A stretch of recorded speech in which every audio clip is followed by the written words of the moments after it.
Recording is started.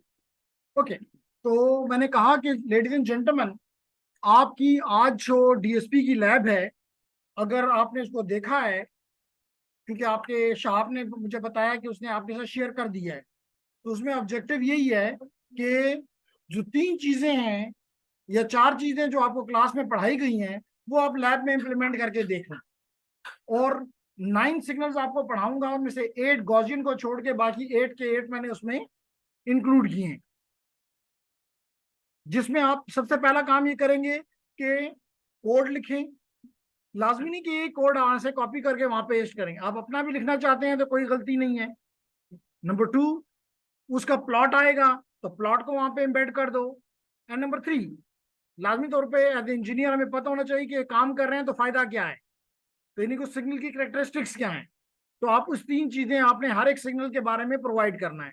However, अगली class में आपने बात करनी है प्रोबेबली प्योरली एक्सपोनेंशियल सिग्नल के ऊपर, प्योरली एक्सपोनेंशियल सिग्नल के ऊपर। क्योंकि अगर मैं लिखूं मिसाल के तौर पे, मुझे बताइएगा कि कलर यहाँ पे मुझे यहाँ नजर आता है, बैक नजर नहीं आ रही होती, तो मुझे बताइएगा कि आपको क्लियरली नजर आता है कि नहीं आता। फॉर एग्जाम्पल, मैं लिखता हूं एक्स ऑफ एन और it may be x of T, whether continuous or discrete. So if I take a discrete signal that is equal to a alpha की पावर n, अब आपने करना क्या है, आपने सबसे पहला काम तो ये करना है कि आपने अल्फा की वैल्यू को साथ खेलना है। क्या खेलोगे? सबसे पहला काम ये करो कि अल्फा, नेक्स्ट क्लास में अल्फा की वैल्यू को ग्रेटर देन 0 और लेस देन 1 पे करके देखना है। और इसका मतलब है कि एक्स की अल्फा की वैल्यू में क्या ले रहा हूं, रियल। शाबाश। फिर मैं क्या करना चाहता हूं उमर, मैं अल्फा की वैल्यू ग्रेटर देन -1 और equal to less than equal to 0 पर ले जाना चाहता हूं, नेगेटिव वैल्यूज लेना चाहता हूं। फिर मैं मैग्नीट्यूड ऑफ अल्फा को 1 भी लेके काम करना चाहता हूं। फिर मैं इसको कॉम्प्लेक्स वैल्यू भी लेना चाहता हूं, यानी कि I want to take the value of alpha which is in rectangular system a plus iota b, or in the exponential form ej theta with some magnitude may be, sorry इसको थोड़ा साफ कर देता हूं, दोबारा लिख देता हूं। तो लेडीज एंड जेंटलमैन, यहां पे मैं लिखना चाहता हूं मैं अल्फा का amplitude into E J theta, and again I will be playing with this alpha. तो देखेंगे कि सिग्नल किस हालत में एक्सपोनेंशियली ड्रॉप करता है, कब एक्सपोनेंशियली इंक्रीज करता है, कब कांस्टेंट रहता है, कब एक वैल्यू पॉजिटिव और दूसरी नेगेटिव, कब एक वैल्यू पॉजिटिव और एक नेगेटिव है, कब सब वैल्यू पॉजिटिव। ये सारी चीजें आप लोगों ने अगली क्लास में करनी है। तो उसके लिए जब एक्सपोनेंशियल का कोड आपको दिया है, थोड़ा उसके साथ ड्यूरिंग दी वीकेंड खेल लेना, और अगले वीक में ट्यूसडे को आपको मंडे को प्रॉब्ली इंशाल्लाह आपको उसके साथ इस क्लास में खिला दिया जाएगा। Make sense? ठीक है, क्योंकि एक्सपोनेंशियल सिग्नल बड़ा इंपॉर्टेंट सिग्नल है, क्योंकि हर सिग्नल उसका बेस जो है वो एक्सपोनेंशियल है, उसका बेस एक्सपोनेंशियल है। कैसे? नाम बताएंगे तो फिर काम बताऊंगा। आसान, आसाम, आसान। ओके, तो जेंटलमैन, आपके सवाल का जवाब ये है कि आप किसी भी सिग्नल का एक्सपोनेंशियल ट्रांसफॉर्म लो, चाहे वो वॉइस सिग्नल है, वीडियो सिग्नल है, इमेज सिग्नल है, दुनिया का कोई भी सिग्नल है, उसका ब्रेकअप जो आपको मिलता है वो क्या होते हैं, सिनोसाइड्स। और each sinusoid is represented as cos theta plus j sin theta, which means this is exponential। बात समझ आई ना? इसलिए एक्सपोनेंशियल पे तवज्जो देना जरूरी है, और इसका सवाल भी जवाब देना जरूरी होगा कि हम हमेशा सिग्नल को जब एनालाइज करते हैं तो 0 to 2 पाई में करते हैं, 0 to 10 पाई में क्यों नहीं करते, मिसाल के तौर पे, या -पाई यानी 2 पाई की रेंज में करते हैं, क्यों? तो यहाँ पे हमें वो उसका जवाब भी मिल जाएगा। Make sense? ओके, तो जनाब अब हम आ जाते हैं अपने आज के लेक्चर की तरफ। और अगर आपका दिल चाहे, अगर आपका दिल, जो कि बड़ी मुश्किल से चाहता है, वो मुझे पता है, तो बुक आपको ऑलरेडी प्रोवाइड की गई हुई है, बुक आपको ऑलरेडी प्रोवाइड की गई हुई है। अगर मैं इस बुक को ओपन कर लूं तो कहना मैं ये चाह रहा हूं कि मैं एक पेज के ऊपर शायद पूरी क्लास लगाना चाह रहा हूं, और फिर आपको दूंगा कि जी लैब में जाके ये काम करके अपने, आपको लैब में तो टी अब अवेलेबल नहीं है ना, लैब भी टी तो अवेलेबल नहीं है ना, टीचिंग असिस्टेंट अवेलेबल नहीं है ना, पहले था एक क्लास में नहीं था। मुझे व्हाट्सएप पे मैसेज कर दो कि टीए नहीं है लैब में, कि टीए नहीं है।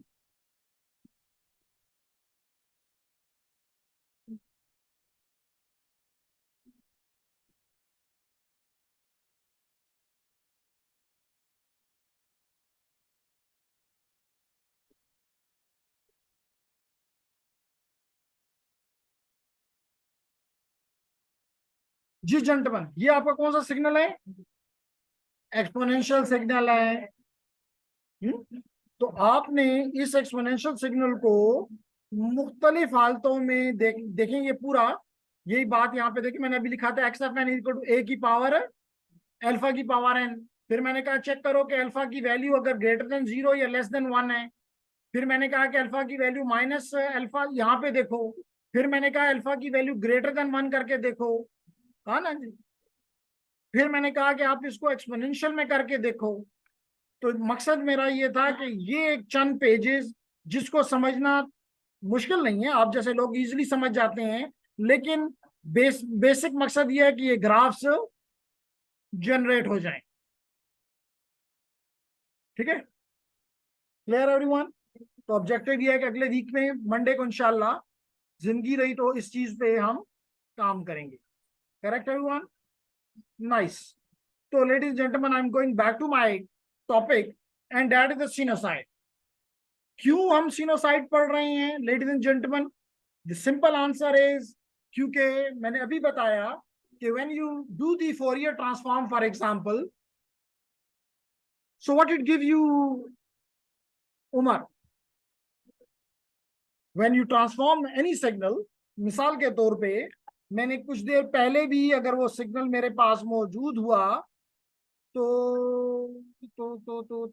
नहीं है, तो चले कोई बात नहीं, मैं यहाँ पे दे देता हूं,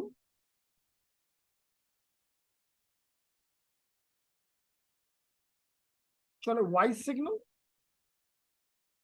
मैं यहाँ पे दे देता हूं voice signal.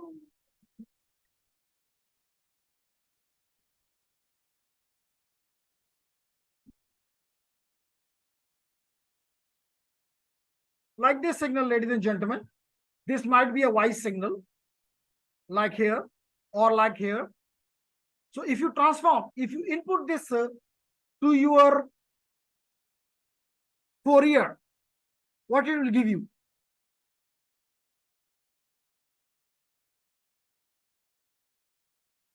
Ji, what it will give you? Okay, लेकिन चलें, पहले कुछ बातें करना चाहूंगा, उसके बाद हमें बार बार फातिमा बता रही है कि, फातिमा बता रही है कि मैं बताना चाहती हूँ, तो फिर उससे ही पूछ लेंगे। ये भी बताता चलूं लेडीज एंड जेंटलमैन कि आप अपने सिग्नल को 3 डोमेन्स में देखना पसंद कर सकते हैं। एज इंजीनियर आप अपने सिग्नल को 3 डोमेन्स में देखना पसंद कर सकते हैं। क्या? Number 1 time domain, number 1 time domain, number 2 frequency domain, number 3 time frequency domain.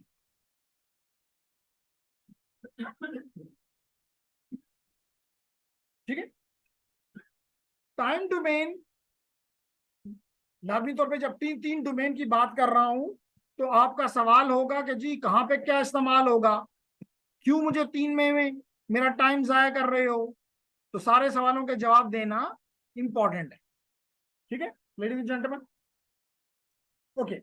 तो हमने कहा कि जनाब टाइम डोमेन का मतलब यह है कि आपका व्हाट इट टेल्स यू, सबसे पहले it tells you number one the time and at a certain time the amplitude of the signal only. जैसे मिसाल के तौर पे अभी आपने देखा, आपने अपनी स्क्रीन पे देखा ये, तो ये मुझे सिर्फ ये बता रहा है कि इस टाइम के ऊपर इसका एम्पलीट्यूड ये है, बस। इसी तरह आपने अपने स्पेशली जब आप गाड़ी में ट्रैवल कर रहे होते हैं और साथ म्यूजिक लगाया होता है, वीडियो नहीं होती, तो आपने इस तरह का सिग्नल को ऊपर नीचे होते हुए आप कई दफा आपने ऑब्जर्व किया होगा, वीडियो रिकॉर्डर में ऐसा होता है, जो कि आपको सिर्फ ये बता रहा होता है कि जी किस वक्त हाई हाई एम्पलीट्यूड है और कब सिग्नल का एम्पलीट्यूड को कम कर दिया गया। क्लियर? लेकिन एज इंजीनियर से हमें कुछ खास इन्हें कुछ नहीं पता चलता, जैसे कि हमें फातिमा ने बताया। फातिमा ये कहना चाहती है कि मुझे ये बताओ कि इस सिग्नल में कौन कौन सी फ्रीक्वेंसीज हैं। क्या बताओ, कौन कौन सी फ्रीक्वेंसी हैं?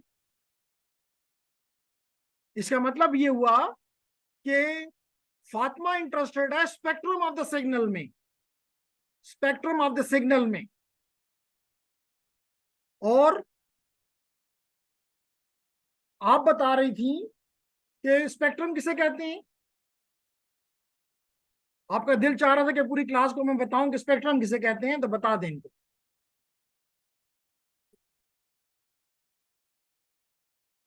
आपकी आवाज मुझे तक नहीं पहुंची। किसे कहते हैं, यही मैं आपसे पूछ रहा हूं। What is spectrum, how you define the spectrum? No जी, आप बताना चाह रही थी, थोड़ा ऊंचा बोले। शाहब आपको आवाज आ रही है? शाहब कहते हैं आवाज नहीं आती है। कल आपको लेक्चरर बना दिया तो फिर क्या बनेगा, फिर तो सिर्फ कुर्सी सुनेगी और मेज सुनेगी। That the answer, that is, आपने ऊंचा बोला, ग्रेट, कम ऑन। जो आती है बोल दें जी, हमारे लिए एक्सेप्टेबल है। अब तो बोल दें जी। Fatima come on.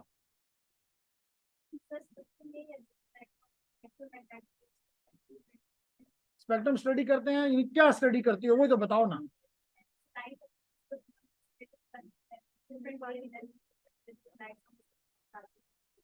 आपके बैचमेट कहना चाह रहे हैं कि नहीं कुछ डिफरेंट है, क्योंकि वो सर को यूं हिला रही हैं। जी जनाब, कम ऑन।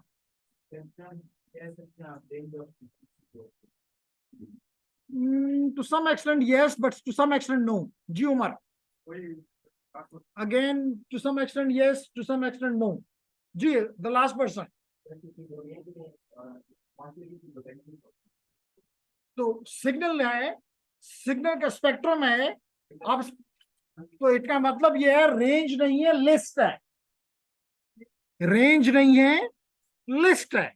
जैसे मिसाल के तौर पे अगर मैं आपको कहूं कि आपकी क्लास में जो स्टूडेंट के रजिस्ट्रेशन नंबर हैं उनकी रेंज बताओ, तो आप क्या बताओगे? पहला और आखिरी। लेकिन उसके दरमियान में कौन से हैं और कौन से नहीं है उसकी कोई इंफॉर्मेशन मुझे पास ऑन नहीं करोगे ना। तो this not this is the range. Spectrum का मतलब ये, डोंट टेल मी कि this is the first and this is the last, tell me everyone.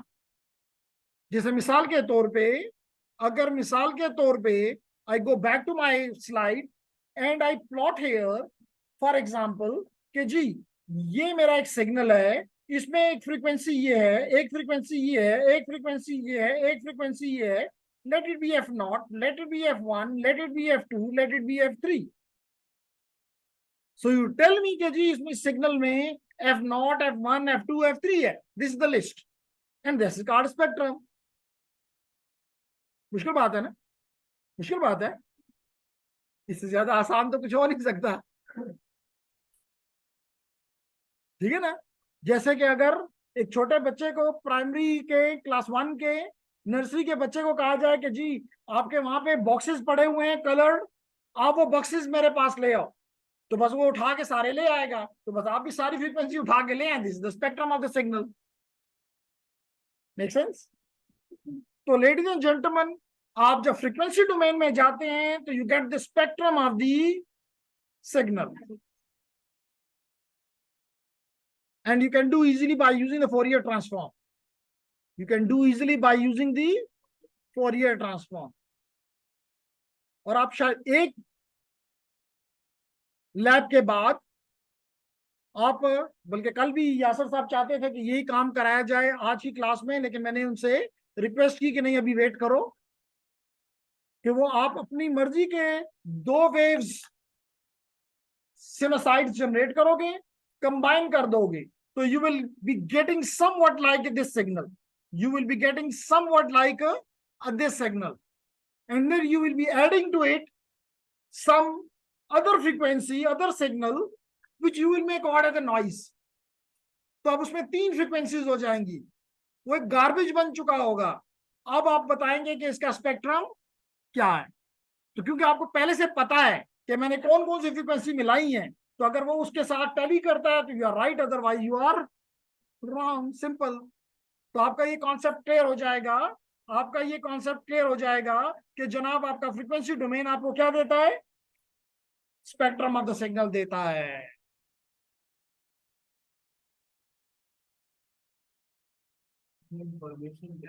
इससे इंफॉर्मेशन क्या मिलती है? इससे सबसे इंपॉर्टेंट इंफॉर्मेशन मुझे मिल गई। मिसाल के तौर पे I am designing this mobile for me, a gentleman like you or a lady like you is designing this piece of hardware for me.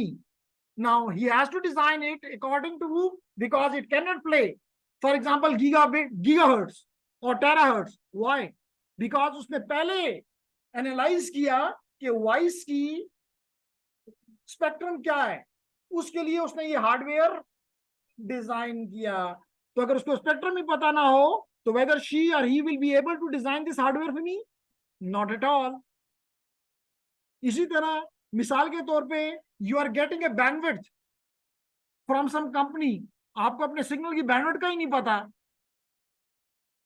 तो जाके उसको क्या कहोगे?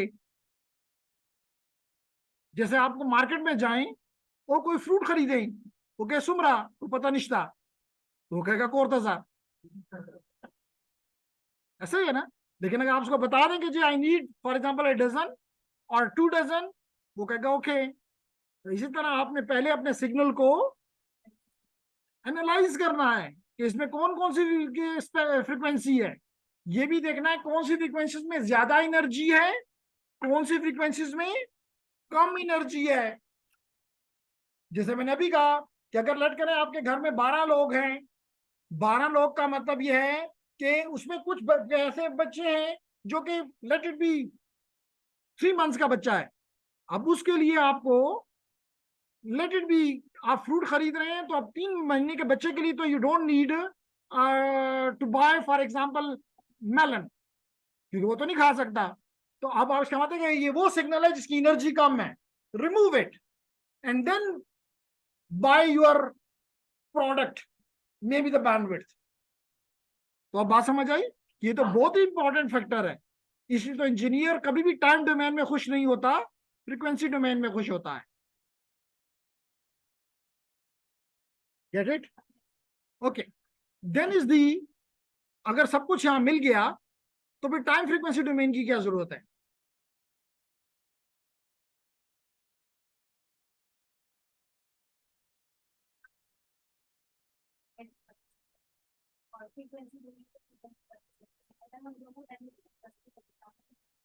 That is the answer from Fatima.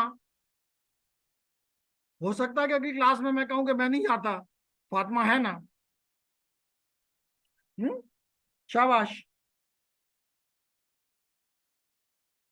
तो फातिमा ये कह रही है कि टाइम डोमेन में देखती हूँ तो फ्रीक्वेंसी नजर नहीं आती, फ्रीक्वेंसी में देखती हूँ तो टाइम नजर नहीं आता।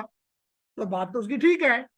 और सबसे बड़ा मसला यहाँ पे ये है कि ये तो मुझे एक लिस्ट ऑफ फ्रीक्वेंसीज बता रहा है, ये नहीं बता रहा कि कौन सी फ्रीक्वेंसी किस वक्त जनरेट होनी चाहिए या किस वक्त जनरेट हुई। अगर आप में से कोई म्यूजिक का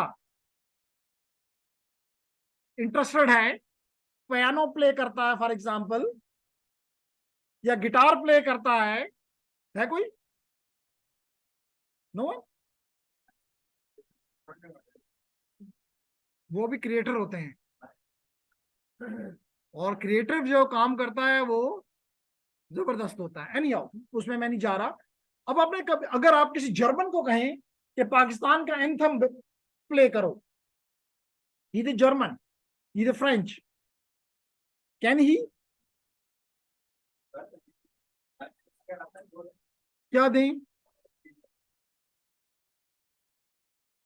तो वो बिल्कुल जर्मन कर सकता है, क्योंकि उसको पाक सरजमीन का कोई जरूरत नहीं है। उसको ये जरूरत है कि कौन सी फ्रीक्वेंसी किस वक्त जनरेट करनी है और किस एम्पलीट्यूड में करनी है, बस। इसलिए आपके जो टीमें बाहर जाती हैं, तो क्या वो आपके एंथम नहीं बजाते? क्या आप पाकिस्तानी सारी टीम साथ वो लेकर गए होते हैं म्यूजिशियन के, वो बजाएंगे? अगर रिलेट करो, वहां पे 100 कंट्रीज के पार्टिसिपेशन है, तो 100 कंट्रियों का लोग वहां पे म्यूजिशियन जाएंगे नहीं, वो एक ही वो कर रहे होते हैं। उनको ये पता होता है कि at what time, what frequency and what amplitude, and there on it. तो that is the time frequency analysis, कि यू नो कि राहत फतेह अली खान किस वक्त कौन सी फ्रीक्वेंसी और कितनी इंटेंस डेंसिटी के साथ जनरेट करता है। मेरी बात समझ आ रही है? तो here comes your time frequency analysis. Sharp बात समझ आ रही है? एनीवन जिसको मेरी बातें नहीं समझ आ रही? आ रही है? और ये फ्रीक्वेंसी टाइम डोमेन कैसे शो करेंगे? जी, वो जब हम प्लॉट लाएंगे तो फिर बताएंगे कि 3 डायमेंशन में चले जाओ। एक में हो जाएगा टाइम, एक में हो जाएगा उसकी वैल्यू, और एक में हो जाएगा एट व्हाट टाइम, और कलर से वो नजर आ जाता है। तो जब स्पेक्ट्रोग्राम इस्तेमाल करना सिखाएंगे यासर साहब, तो ये क्लियर हो जाएगा। ठीक है? एनी तो लेडीज एंड जेंटलमैन, अगर आपको पता है कि कोई भी सिनोसाइड 3 चीजों से डिफाइन होता है, कौन सी ये 3 चीजें हैं? Number 1, amplitude of the sinusoid, number 2, frequency of the, and number 3, the phase. Agreed और नॉट? एग्रीड। अगर मैं अगर मैं आपसे ये कह दूं कि मैं इस सिग्नल को थोड़ा बड़ा कर देता हूं कि पता चल जाए कि इसका आपको अच्छी तरह से अंदाजा है या नहीं है, तो जनाब मैंने सिग्नल को काफी बड़ा कर दिया, आपके सामने ले आया, और और नजर आ रहा है? अगर नजर आ रहा है तो ये मार्कर लो, और ये तीनों चीजें इस सिग्नल की इसके साथ लिख दो। इसके साथ बता दो मुझे इसकी फ्रीक्वेंसी क्या है, बता दो कि इसका एम्पलीट्यूड क्या है, बता दो कि इसका फेज क्या है।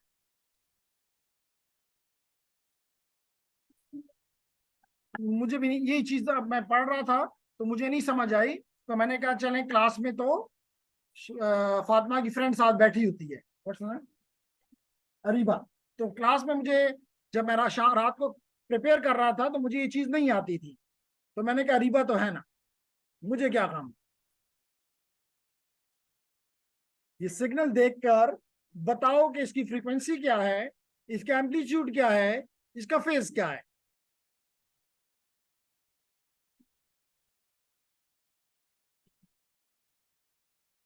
सबसे पहले सोचो कि फ्रीक्वेंसी की डेफिनेशन क्या है, करो डेफिनेशन यहाँ अप्लाई कर दो। क्लास 8 से पढ़ रहे हो।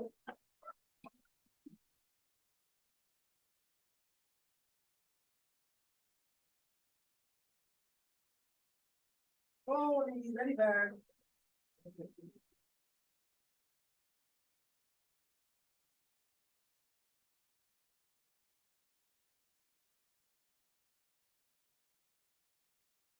उन्होंने आगे लिख दिया, लिखता है क्वेश्चन में फरियाद, तो फरियाद से पूछो कि टेन कैसे लिखा, और फिर सारी क्लास को बताओ। तो फरियाद ने लिखा कि एम्पलीट्यूड 10 है, फेज जो है वो 0 रेडियन है, इन्होंने डिग्री लिखा, मैंने रेडियन बोल दिया, और फ्रीक्वेंसी नहीं इन्होंने बताई अभी तक।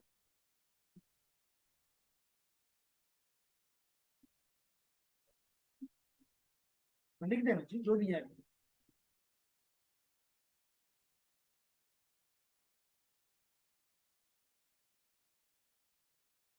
नहीं आ रही?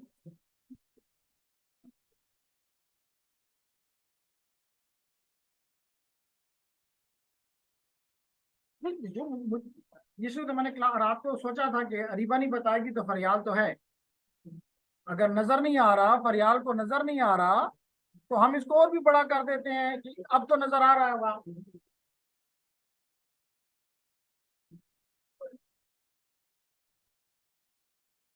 What is the frequency, what is the amplitude, 1/1.6। तो किसी के पास कैलकुलेटर हो तो करके जरा बता दें कि फरियाल ने किया है 1/1.6। ये करना चाहिए अरीबा को, क्योंकि अरीबा ने जवाब नहीं दिया, तो फरियाल को सपोर्ट तो करे ना कम से कम। 0.0625। तो फेज 0, एम्पलीट्यूड 10 और फ्रीक्वेंसी बताया 0.6। ठीक है, फरियाल को कौन असिस्ट कर रहा है? चलो जी आप ही आगे बता दें, ठीक है गलत है, बैठ जाए फरियाल, मार्कर दे दें। और ठीक है, बिल्कुल। तो व्हाट्स योर नेम? अब्दुल्ला ने कहा कि ठीक है, शाहब से पूछ लेंगे कि शाहब आपका क्या ख्याल है।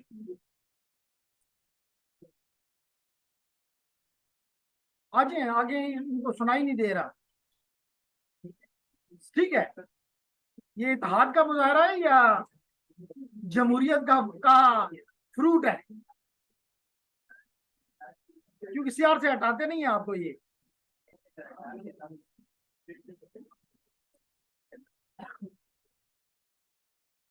ठीक बता दो तो मैं इनको कहूंगा नहीं, इसको मत हटाओ जी।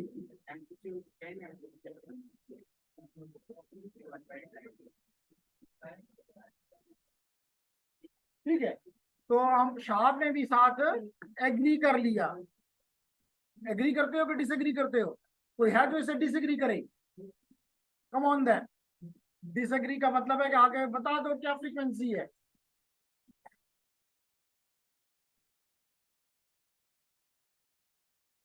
One by 0.3। तो 1/0.3 करो तो क्या जवाब है? 3.3 हर्ट्ज करीब।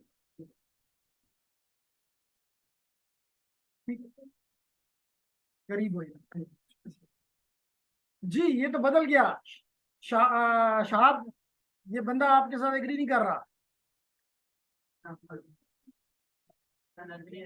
इसका अपना नजरिया है, तो इसका मतलब है क्लास में आप नजरियात जन्म लेंगे। ओके,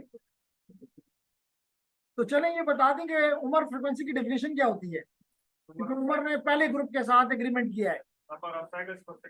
तो क्या आप यहाँ पे नंबर ऑफ साइकिल पर सेकंड नहीं काउंट कर सकते हो? तो आगे कर दो, फिर इनको बता दो कि जी किस तरह 0.625 हो सकता है।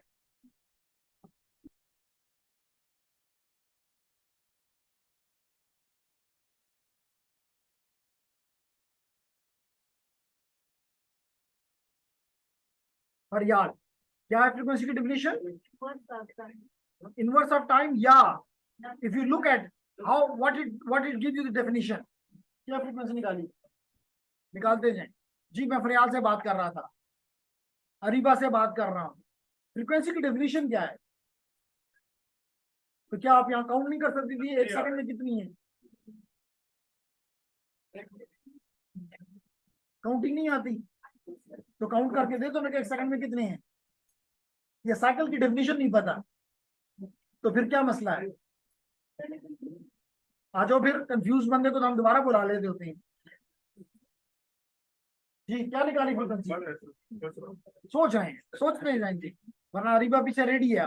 अब वो समझ कह रही है कि पहले मैं कंफ्यूज हो गई थी, अब मैं दोबारा से कह रही है सर ने कहवा पी लिया इसने, मैं ताज़ुदम हो गई।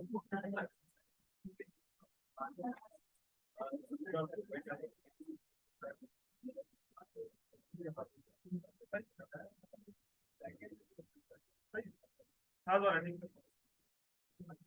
तो ये भी साथ के साथ एग्री कर रहा है। आप आगे आप आगे बताना चाह रहे हैं, आपने बार बार नाम बताएं और फिर आगे आ जाएं। मुजीब साहब आना चाह रहे हैं, आ जाइए मुजीब साहब, दे दें इनको आप मार्कर। जी क्या फ्रीक्वेंसी है? मिली सेकंड में है जी, बिल्कुल एक अच्छा पॉइंट हमें मुजीब साहब ने पॉइंट आउट किया। यहाँ पे लिखा है कि टाइम किस में है, मिली सेकंड्स में है।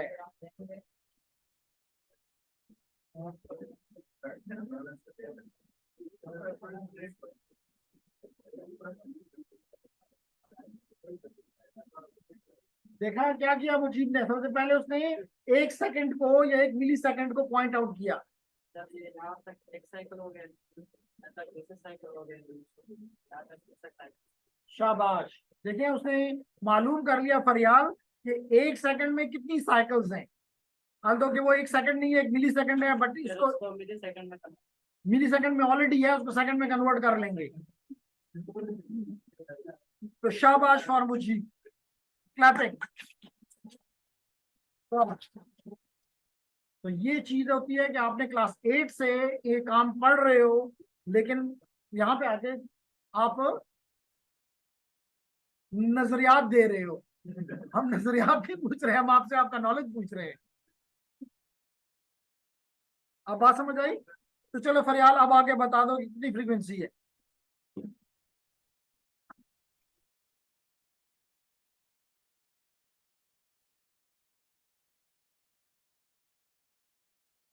डेफिनेशन को अप्लाई करना, दैट इज इंपॉर्टेंट। कॉन्सेप्ट को अप्लाई करना, दैट इज इंपॉर्टेंट। ये बला बला करके जो बोल देते हो, that is of no use. क्या फ्रीक्वेंसी निकाली आपने? शाबाश, फ्रीक्वेंसी को निकालनी है। क्या बोल रही हैं आप? कुछ बोला आपने?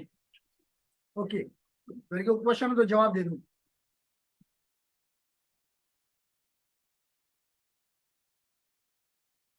शाबाश, कम ऑन, अब तो सारा मसला मुझे हल कर गया है।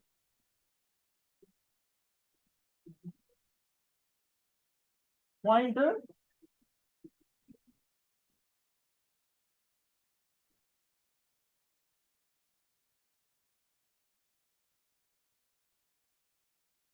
मार्कर ये ले लो, अगर हाथ गंदा हो रहा है तो। जी लिखती जाओ, शाबाश।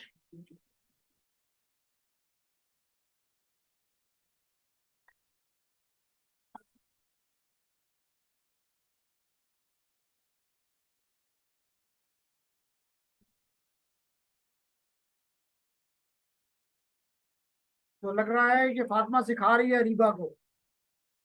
अब रीबा को आ गया क्या फ्रीक्वेंसी है? अभी भी 3 है। 3 साइकिल्स। वो बार बार कह रहा है ये मिली सेकंड में टाइम है, आप फिर उसको कह रहे हो। क्या कह रहा है जेंटलमैन? आपने क्या कहा था कि ये टाइम किस में है? तो ये मिली सेकेंड्स हैं। तो आप इसका मतलब ये कि 1 मिली सेकंड में 3 है। तो it is not the number of cycle पर second, it is the number of cycle per millisecond. You need to convert into seconds and then it will give you the frequency. नहीं समझ आई? These are the number of cycles in 1 millisecond. लेकिन आपको किस में चाहिए? Second में चाहिए। तो it will become 3000 hertz. It will become 3 kilohertz. अब बात समझ आई? So what is the frequency of this signal? How much? 3 क्या? 3000 hertz, 3000। हाँ 3K। अब बात समझ आ गई? दे दें हमारा मार्कर वापस, हम आपसे नहीं सीखना चाहते हैं। क्लियर हो गया फरियाल? तो आपका फोरियर भी यही काम करता है, जो आप सारे क्लास वालों ने मिलके किया, फोरियर अकेला कर देता है कि वो आपको बता देता है कि आपके सिग्नल की फ्रीक्वेंसी क्या है। बात समझ आ गई? Clear everyone? ठीक है। तो लेडीज एंड जेंटलमैन, हमने यहां पे बात की कि किस तरह आप ये करेंगे। हमने कोई भी टाइम ले लिया, आपकी मर्जी, आपने उससे फ्रीक्वेंसी जनरेट कर ली, आपने उसके बाद उसका साइन 2π/ft इस्तेमाल किया, उसको प्लॉट कर दिया, उस पर एक्स लेबल लगा दिया, वाई लेबल लगा दिया, आपने उस पर टाइटल लगा दिया, और एक चीज रह गई, क्या? लीजेंड। लीजेंड किस लिए काम करता है? तो लीजेंड भी लगा दें। तो आप, क्योंकि स्पेशली लीजेंड उस वक्त इंपॉर्टेंट होता है कि जब आपने एक ही कैनवस के ऊपर मल्टीपल फिगर रखे होते हैं, तो ये सारे के सारे कंटिन्यूस टाइम तो हैं, लेकिन उसमें कौन सा साइन है, कौन सा एक्सपोनेंशियल है, कौन सा पैराबोलिक है, कौन सा सिग्नम है फॉर एग्जांपल, तो उसके ऊपर आप लीजेंड के जरिए लिख सकते हैं। या आप अगर एक ही साइन ले रहे हो, मल्टीपल साइंस हैं, तो again you can go for sine with a frequency of 300, 3000, 4000, 5000 and so on. Clear हो गया? तो लेडीज एंड जेंटलमैन, अगर ये बात समझ में आ गई तो हम आगे जाके इसको देख सकते हैं कि सबसे पहला इसका इंपॉर्टेंट इंपैक्ट ये है कि it can help us in finding the frequency analysis, जो भी आपने किया अभी, जो मुजीब ने किया वो यही किया, हमें फ्रीक्वेंसी बताई, यानी फ्रीक्वेंसी एनालाइज की कि सिग्नल में कौन सी फ्रीक्वेंसी है। क्यों Dawood? What's your name? Abdullah. Abdullah ने गलत बताया था हमें, उन्होंने को 0.6 बता दिया था हमें। ठीक है ना? तो इसका मतलब है कि by using your Fourier concept, by using और applying your Fourier analysis, you can find the, you can analyze the frequency spectrum of a signal. It may be a signal comprised of hundreds of frequencies. Some may be fundamental and some may be the overtones. Clear हो गया? इसके अलावा ये क्या काम कर सकता है, जैसे मैंने अभी कहा कि अगर आप चाहें तो आप अपनी, आपका म्यूजिशियन कोई भी फ्रीक्वेंसी, कोई भी सिग्नल जनरेट कर सकता है। इसका मतलब उसको ये पता होता है कि किस टाइम पे कौन सी फ्रीक्वेंसी जनरेट करनी है और किस एम्पलीट्यूड के साथ करनी है। तो जर्मन फिर पाकिस्तानी एंथम भी बजा लेता है, जस्ट उसको ये पता होता है eight what time, what frequency, simple signal generation. फिर अगर आपको कोई फ्रीक्वेंसी नहीं चाहिए तो आप उसको पहले आप उसको एनालाइज करोगे, फिर आप उसको रिमूव कर दोगे। तो that phenomenon is called filtering. That phenomena is called filtering. So all can be done by using the sinusoids, by visualizing the sinusoids. Clear है मेरी बात? उसके बाद ladies and gentleman, the next signal is the triangular signal. ये बड़ा भाई है ramp का, क्योंकि अगर आपने कल रैंप सिग्नल को घर जाके पढ़ने की कोशिश की हो, कहीं गलती सरजद हो गई हो, तो आपने देखा होगा कि आपका जो रैंप सिग्नल है that start from 0 and having a slope of 1, any slope. ठीक है? तो यहां पे आपका ट्रायंगुलर सिग्नल में और आपके रैंप में मेजर फंक्शन एक तो ये है कि आप ट्रायंगुलर फंक्शन को कहीं से भी स्टार्ट कर सकते हैं। जबकि आपका रैंप का स्लोप पॉजिटिव था, आपके रैंप का स्लोप पॉजिटिव था, आपके ट्रायंगुलर का पॉजिटिव भी होगा और नेगेटिव भी होगा, पॉजिटिव भी होगा और नेगेटिव भी होगा। फायदा क्या? अगर हम किसी सिस्टम को चेक लेट करें कि ये सिस्टम है, हम इस सिस्टम को अगर एक इंक्रीजिंग सिग्नल दे रहे हैं और इसका बिहेवियर को चेक कर रहे हैं, तो ये भी तो चेक करना है। मिसाल के तौर पे अगर हम एक्सेलेरेटर दे रहे हैं गाड़ी को, तो क्या हो रहा है, इंक्रीज हो रहा है स्पीड, ये भी तो देखना है। ब्रेक लगाएंगे तो क्या होगा, इसका मतलब है कि नेगेटिव स्लोप। दोनों में हमने सिस्टम को ऑब्जर्व करना है कि हाउ इट बिहेव्स। तो your triangular function use a signal is helpful here. We have the increasing part and decreasing part. अब अगर इसको प्लॉट करना है तो बाकी तो इसमें कोई बड़ी बात नहीं है, कोई बड़ी इशू नहीं है। सिर्फ जो इशू है प्रॉब्ली आपको ये पार्ट तंग कर रहा होगा।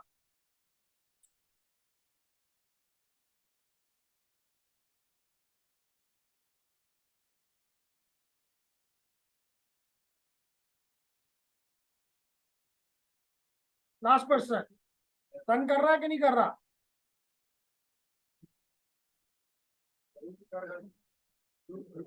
जूम कर दूं?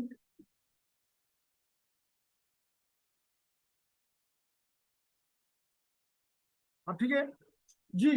तो हमें उमर ने, आप तो उमर नहीं है ना, उमर तो उमर 2 चले, क्योंकि एकदम इसे बोल देना है, क्योंकि इसको वॉइस सी पहले पहुंचता है, आपको वॉइस बाद में पहुंचता है, फील नहीं होता सिर्फ। although it has a velocity, there is a distance। तो इसमें कभी बाद में बात करेंगे। यहाँ पे हम बात ये कर रहे हैं कि क्या ये चीज से आप इत्तेफाक करते हैं या नहीं करते हैं, क्योंकि बेसिकली मैंने कुछ भी नहीं किया, मैंने ये इस्तेमाल किया y is equal to m x plus c, y is equal to m x plus c. तो अगर आप इस इक्वेशन को भी इसी हालत में लिख लें, which is -1/2 absolute of t plus 1, तो कोई फर्क है? It is the straight line, it is the linear function, ठीक है ना? तो अब आपकी मर्जी, एब्सोल्यूट क्यों लिया? क्योंकि मेरी t की वैल्यू -5 से +5 तक था, तो जो नेगेटिव है मैं I want to make them positive as well, I want to make them, ताकि ये लगे कि 5 से 0 और फिर 0 to 5। बात समझ आ गई? तो आपने देखा कि आपको इस ग्राफ में भी आपको नजर आ रहा है कि you have the both ends, clear? तो इसलिए मैंने ये लिया। फर्दर क्या किया, आपको नजर आ रहा है कि 3 चीजें हैं, एक x1 और एक x2। x1 की वैल्यू, x2 क्या है, when the absolute value is, आपने बताना है कि स्टार्ट कहां से होना है, आपने बताना है कि स्टार्ट, जैसे यहाँ पे स्टार्ट फॉर एग्जांपल -1 से है, तो आपने यहाँ पे -1 देना होगा, लेकिन मैंने अपना स्टार्ट कहां से दिया, 2 से। So now in this case here it will be 2, it will be starting with 2, ठीक है? तो 2 से 5 आगे जाएगा तो 7 पे जाके यहाँ पे लैंड करेगा, और फिर 7 से 12 तक जाएगा। चेक कर लो, अभी प्लॉट करोगे तो नजर आ जाएगा। ओके, तो लेडीज एंड जेंटलमैन, हमने क्या कहा, हमने कहा अगर आपकी एब्सोल्यूट ऑफ टी की वैल्यू लेस देन और इक्वल टू ए है, which is 2 in this example, तो उसको किससे मल्टीप्लाई कर दो, 0 से मल्टीप्लाई कर दो, उसको एटेन्युएट कर जाओ, उसको खा जाओ।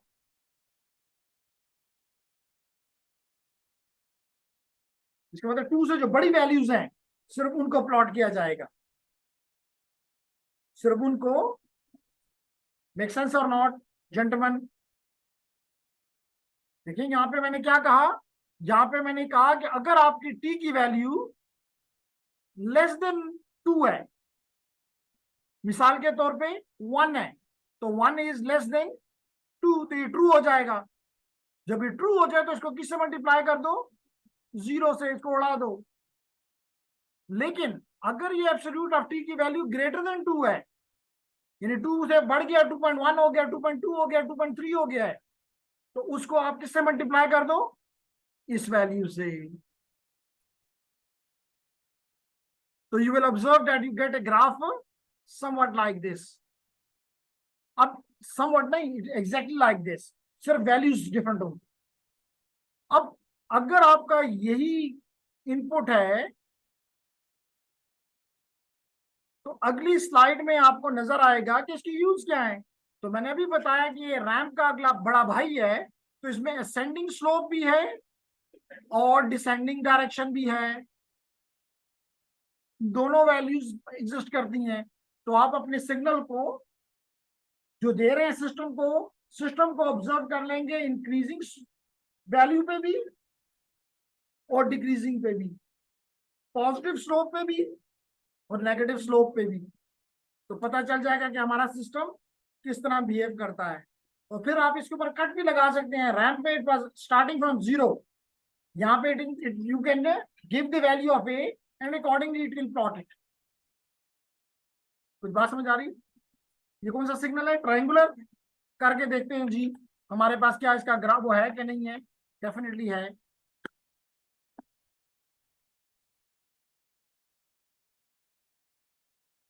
जितनी देर में मैटलैब ऑन होगा, स्टार्ट होगा, मैं इसके अगले दो कैरेक्टरिस्टिक्स भी आपके साथ शेयर कर देता हूं। और इसके अगले दो कैरेक्टरिस्टिक क्या है कि जेंटलमैन ये आपकी पल्स विड्थ मॉड्यूलेशन के लिए काम आ सकता है। जैसे आपने amplitude modulation, frequency modulation, phase modulation, इसी तरह एक टाइप ऑफ मॉड्यूलेशन है जिसको क्या कहते हैं, पल्स विड्थ मॉड्यूलेशन, जहां पे सिग्नल का एम्पलीट्यूड आपके कैरियर की विड्थ को चेंज करता है। तो अगेन साथ मेरे कमरे में जब आप कम्युनिकेशन सिस्टम में पढ़ रहे होंगे तो you will find this triangular wave. यही वो बता रहा है कि triangular wave forms are commonly used as a carrier, as a carrier, in which case in pulse width modulation technique. तो अगर कल आप pulse width modulation technique implement करना चाहती हैं तो वहां पे आपका कैरियर किस शेप का होगा? ट्रायंगुलर होगा। ठीक है। इसी तरह आप इसको जैसे अभी बताया कि उसी की एक फर्दर वो है कि सिग्नल मॉड्यूलेशन, कि अगर आपका कोई भी सिग्नल एम्पलीट्यूड मॉड्यूलेटेड सिग्नल हो, आप उसके लिए कैरियर के तौर पे अपनी ट्रायंगुलर वेव को इस्तेमाल कर सकते। ठीक है जी। तो इतनी देर में उम्मीद करता हूं कि मैटलैब ऑन हो गया, और मैटलैब ने ऑन होते हुए क्या मुझे देने की कोशिश कर रहा है, ये मुझे देना चाहिए ये और कौन सा ट्रायंगुलर, तो 7 नंबर पे मुझे चला जाना चाहिए। इसका मतलब है कि आपको आज की लैब के लिए कुछ नहीं करना, बल्कि सिर्फ इस कंप्यूटर से ये पार्ट, ये एक फाइल किसी तरीके से हासिल करनी है। तो इसके लिए आप मैडम का फायदा उठा सकते हैं। तो here is the triangular wave.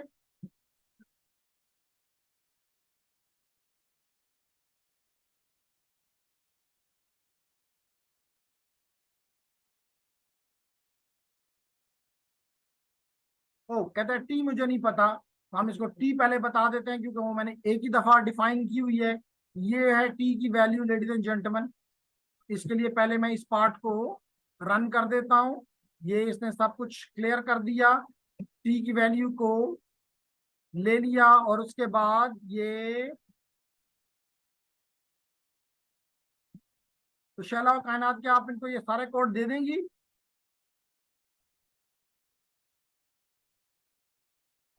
तो ये एवेलुएट को दिया, देखते हैं कि जी आउटपुट आता है। ये आ गया जी आउटपुट आपके साथ। तो देखें it is starting from -2 and going to only +2, और बाकी तमाम वैल्यूज को इसने -5 से लेके -2 तक को रिमूव कर दिया। इसी तरह 2 से लेके 5 तक जो वैल्यू है उनको भी रिमूव कर दिया, और एम्पलीट्यूड क्या रखा? 1 रखा। Clear everyone? तो बस आपने सिर्फ इस फिगर को कॉपी करना है और अपने ग्राफ, अपने लैब रिपोर्ट के अंदर इंबेड कर देना है। कितना आसान काम है। एनीहाउ, तो हम वापस आते हैं लेडीज एंड जेंटलमैन, और अपने टॉपिक की तरफ आते हैं।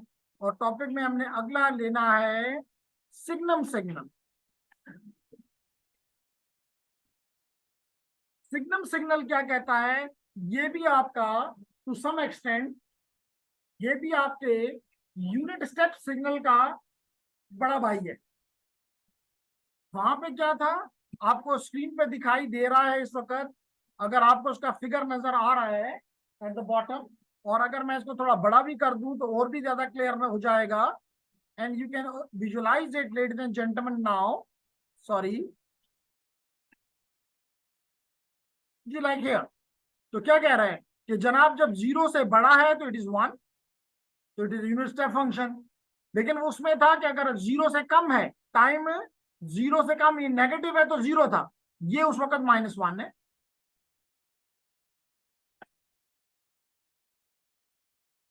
क्लियर? तो इसका मतलब क्या हुआ कि जब t की वैल्यू ग्रेटर देन 0 है, इट मींस हियर, तो सिग्नम वैल्यू हैज ए 1। जब लेस देन नेगेटिव वैल्यू है टाइम की, तो इट हैज एम्पलीट्यूड ऑफ -1। और जब इस टाइम की वैल्यू 0 है तो ये वैल्यू अनडिफाइंड है, क्योंकि इसका स्लोप अनडिफाइंड है, 90 डिग्रीज पे चला गया है, 1090 इज अनडिफाइंड। अब अगर आप इसको प्लॉट करना चाहें तो देखें बहुत ही इजी है। अगेन x1 को आपने 1 की वैल्यू दे दी, x2 को, x3 को -1 की दे दी और x2 को 0 की दे दी। अब क्या हुआ, आपने कहा कि जब ये पॉजिटिव है, टाइम की वैल्यू पॉजिटिव है, तो इसको 1 से मल्टीप्लाई कर दो, यानी x1 से मल्टीप्लाई कर दो। नहीं आ रहा? अब जेंटलमैन, अब तो माशाल्लाह आप जूम पे 150 पे पहुंच गए, नजर आ रहा है? उमर नजर आ रहा है? ओके, इसका मतलब उमर को आ रहा है, तो Umar is at the back, तो फिर सबको नजर आ रहा होगा। अगर किसी का कोई आई साइड का इशू तो आगे आ सकता है। Clear everyone? अब क्या कहा, अगर इसकी वैल्यू 0 है, अगर इसकी वैल्यू 0 है तो मल्टीप्लाइड बाय, अगर टाइम यानी इस टाइम पे, तो multiplied by x3 which is -1। और अगर सॉरी सॉरी, यहां पे multiplied by x2 which is 0। और जब इसकी वैल्यू माइनस है, नेगेटिव है, तो मल्टीप्लाइड बाय -1। सिंपल। क्लियर है? ओके, अगर ये क्लियर है तो लेडीज एंड जेंटलमैन, हम इसको दोबारा नॉर्मल पे लेकर आने की कोशिश करते हैं जी। और अगर आपको फिर भी अपना कोड, एक और चीज बताएं, अगर मैं लेट कर, ये x1 है और ये x2 है, कोई भी वेरिएबल है, और आपको पता है कि ये वेरिएबल किसके हैं, मैटलैब के हैं। किसके हैं? मैटलैब के हैं, which is the matrix laboratory. तो अगर मेरे पास दो वेरिएबल है, लेट कर एक x1, और मैं इसको x2 के साथ मल्टीप्लाई करता हूं, x1 और x2 में कुछ भी है, इसी तरह अगर मैं x1 को डॉट और फिर इससे मल्टीप्लाई करता हूं, इज इट सेम और डिफरेंट? कौन सा एलिमेंट वाइज है? डॉट। इसका मतलब है कि पहला एलिमेंट पहले से मल्टीप्लाई होगा, दूसरा दूसरे से होगा, तीसरा तीसरे से होगा। जबकि अगर मैं डॉट नहीं लगाता तो it is a matrix multiplication, जो कि पहली रो को पहले कॉलम के साथ, दूसरे रो फिर दूसरा, फिर तीसरा, एंड सो ऑन। क्लियर हुआ? ओके, तो लेडीज एंड जेंटलमैन, मैं वापस जाता हूं अपने कोड के पास, और कोड को कहता हूं कि इस बार सिग्नम प्लॉट करके दो।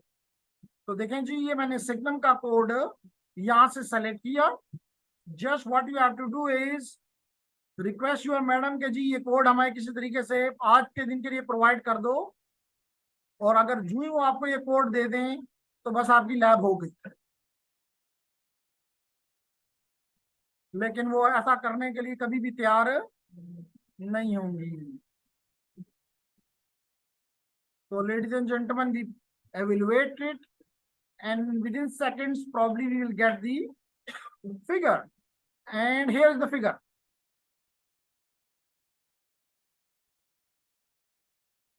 Here is the signal. ठीक है, तो we come back to the topic and we go to the next slide, which is important, definitely important, because we have to show the uses. तो कहता है the signal function has several practical uses. इसमें से दो important uses ये हैं कि ये डिटेक्शन का काम कर सकता है। किस चीज को डिटेक्ट करता है? एनवेलप को। किस चीज को डिटेक्ट करता है? एनवेलप को।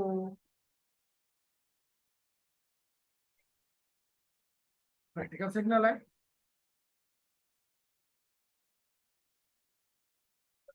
सबसे पहले तो ये पता करें कि एनवेलप किसे कहते हैं, फिर हम बताएंगे एनवेलप डिटेक्शन किसे कहते हैं।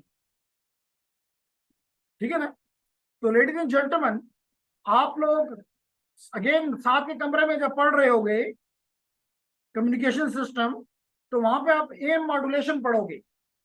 क्या पढ़ोगे? Amplitude modulation.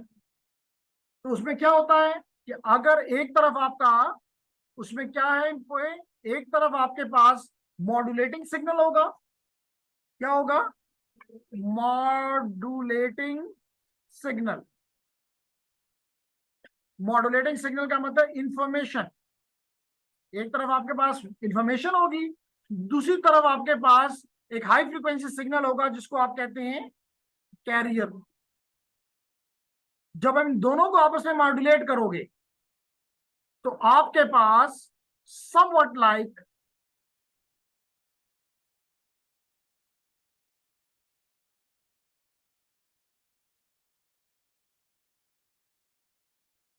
इस तरह का सिग्नल आ जाएगा, जिसमें बेसिकली ये जो आपका मॉड्यूलेटिंग सिग्नल है इस तरह हो जाएगा जैसे ये इस कैरियर के ऊपर बैठ गया है।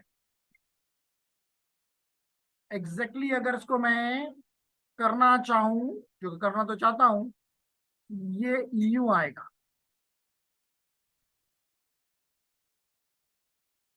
तो कैरियर, ये जो है आपका कैरियर, ये कैरियर, और ये आपका मॉड्यूलेटिंग सिग्नल इसके ऊपर आ गया। इसको कहते हैं इनवेलप। अगर ये सिग्नल आप ट्रांसमिट कर देंगे, अब ये सिग्नल जब आपने उठाना है, इस अमल को कहते हैं एम डीमॉड्यूलेशन। एक तरफ मॉड्यूलेशन की, तो दूसरे एंड पे, डेस्टिनेशन पे क्या करोगे? डीमॉड्यूलेशन। डीमॉड्यूलेशन को डिटेक्शन भी कहते हैं। डीमॉड्यूलेशन को डिटेक्शन भी कहते हैं। तो अगर आपने ये इनवेलप अपना डिटेक्ट करना है, यानी डीमॉड्यूलेशन करनी है, तो आपका ये सिग्नल कैन हेल्प यू।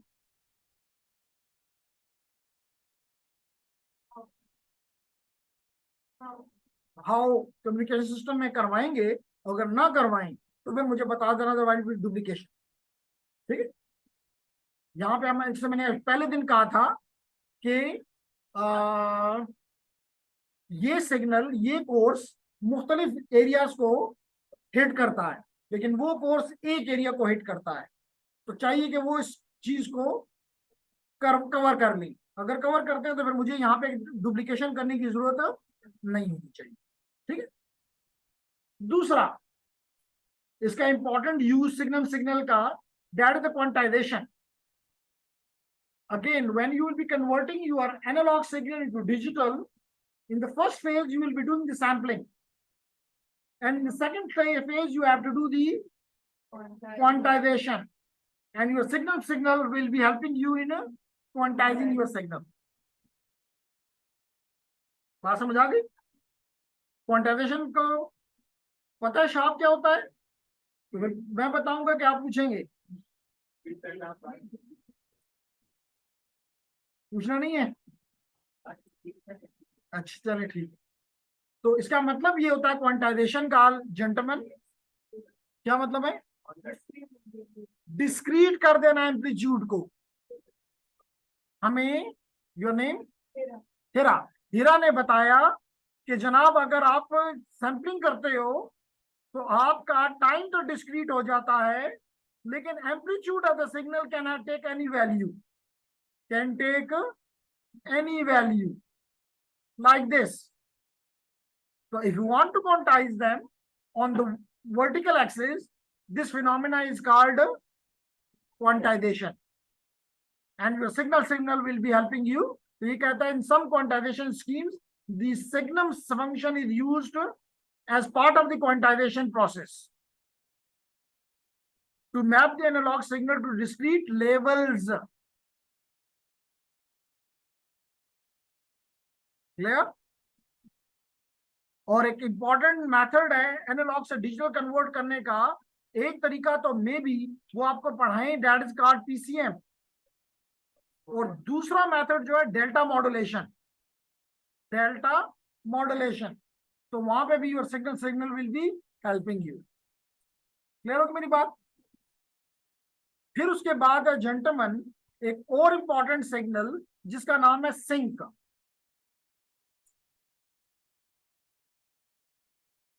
ये आपको स्क्रीन पे इस वक्त, अगर मैं इसको थोड़ा बड़ा कर दूं तो आपको नजर आएगा कि here is your signal, here is your sinc signal, sinc function.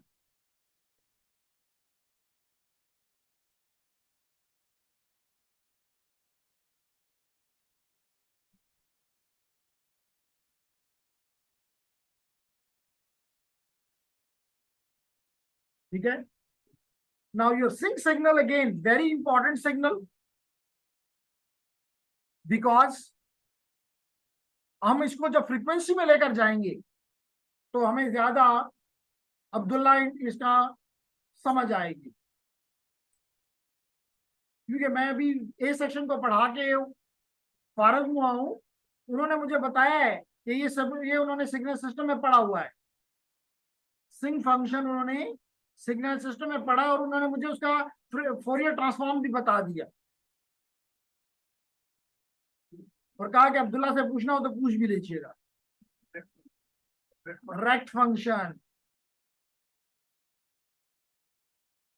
और रेक्ट फंक्शन ये बताता है कि it is limiting the frequency, it is like a filter.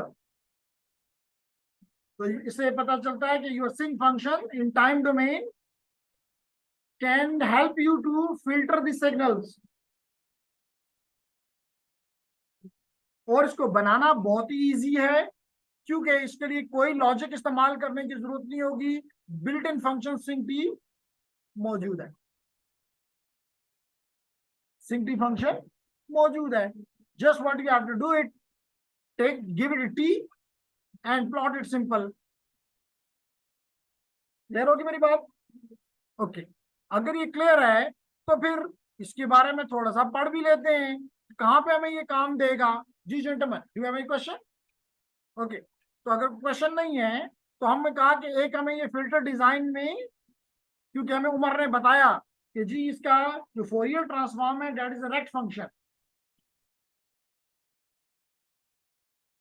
ठीक है, it is a rect function, and rect का मतलब ये है कि it is somewhat like this. इसका मतलब है कि जो भी इसके यहां से यहां तक जो फ्रीक्वेंसी है that will be allowed to pass, और इससे ऊपर जो भी फ्रीक्वेंसी है that is simply discarded, that is filtering. इसके अलावा एक और काम भी सिंक फंक्शन करता है, दैट इज कॉल्ड शैला इंटरपोलेशन। इंटरपोलेशन का मतलब ये होता है कि when you convert your analogue signal into digital into analogue, तो आपको दो पॉइंट के दरमियान में वैल्यूज भरनी पड़ती हैं। उसको कॉन्टिन्यूस बनाने के लिए अगर एक वैल्यू ये है और एक वैल्यू ये है, तो इसका मतलब है इसके दरमियान की जो वैल्यूज हैं वो तो नामालूम है, उन नामालूम अफराद को फाइंड करना है, and that phenomenon is called interpolation. वो आप लीनियर इंटरपोलेशन भी कर सकते हैं, and the good interpolation technique one of them is with minimal distortion. With minimal distortion is the sinc function. बात समझ आ रही है कोई क्वेश्चन आपकी तरफ से? जी वही मैं सुनना चाह रहा था, लेकिन मैंने कौन सा सुनना है।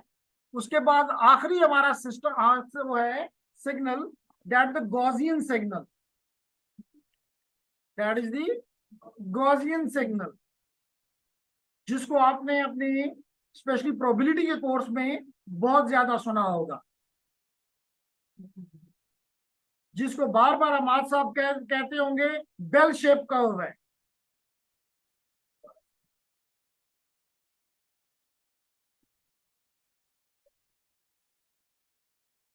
नॉर्मल कर्व कब इसको कहते हैं, नॉर्मल कर्व या नॉर्मल सिग्नल। लेकिन इन प्रोबेबिलिटी और स्टेटिस्टिक्स स्टोचैस्टिक प्रोसेसेस में गॉसियन वेरी इंपॉर्टेंट डिस्ट्रीब्यूशन है। ठीक है, तो लेडीज एंड जेंटलमैन, इसको हम किस तरह कैलकुलेट करें, जैसे कि आपको प्रोबेबली, मुझे नहीं पता कि, सॉरी, यहाँ पे आपको इसके डिफरेंट कलर्स मैंने इस्तेमाल किए हैं, क्या वो नजर आ रहे हैं कि नहीं आ रहे। लेकिन कम से कम जब आप इसको अपने घर में वीडियो को देखेंगे तो यू विल नो यहाँ भी नजर आ रहे हैं। तो ये क्यों नजर आ रहे हैं, बिकॉज इस सिग्नल को different mean, sorry mean same दिया गया है 0, और इसको जो इसकी विड्थ है that is depended upon the standard deviation. Again आपने प्रोबेबिलिटी में अपनी स्टैंडर्ड डिविएशन, वेरिएंस, मीन पढ़े होंगे, और अगर पढ़े हैं तो उमर के भाई बता दो कि मीन कौन सी मूवमेंट है।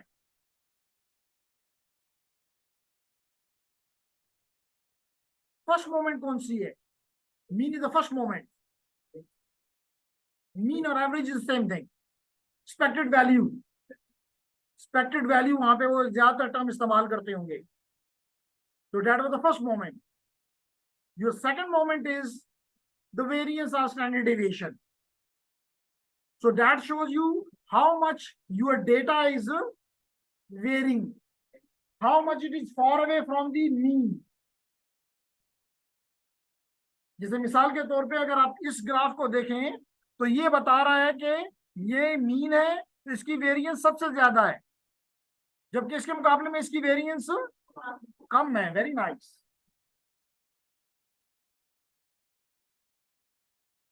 क्लियर होगी मेरी बात।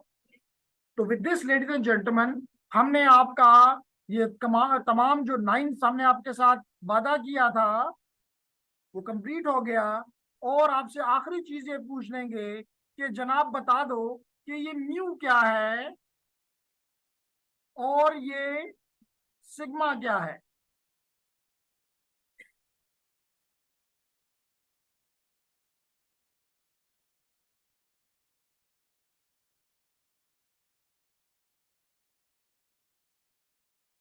कॉन्स्टेंट्स हैं, ये अब्दुल्ला ने कहा, मैंने नहीं कहा। जी उमर, क्या है mu? Mu is the mean, mu is the expected value, mu is the expected value, while your sigma is standard deviation। तो मैं चाहूंगा कि मैंने तो सिंपल ये लिया एक्सपोनेंशियल एंड दिस वन, आप इसको थोड़ा कॉम्प्लेक्स बना, ये एग्जैक्ट बना के प्लॉट कर लो। Give them some value of mean, give it some value of standard deviation. जब नहीं दिया तो उसका मतलब 1 हो गया, 1 के अलावा चल जाओ। क्लियर जी ladies and gentleman, is there any question? No question, so बिस्मिल्लाह जी।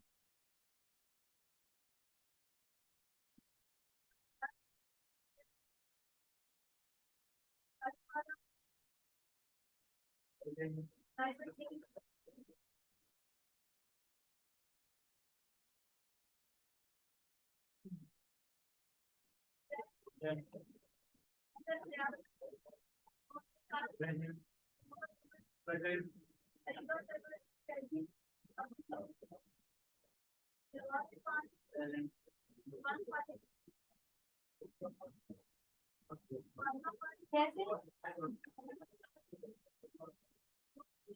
Present. Present.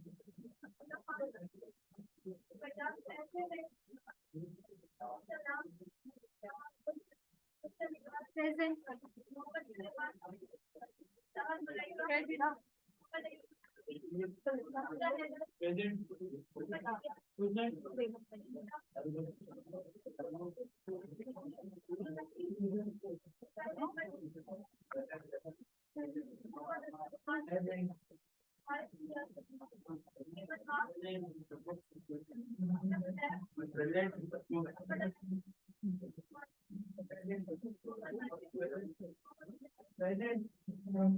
Present.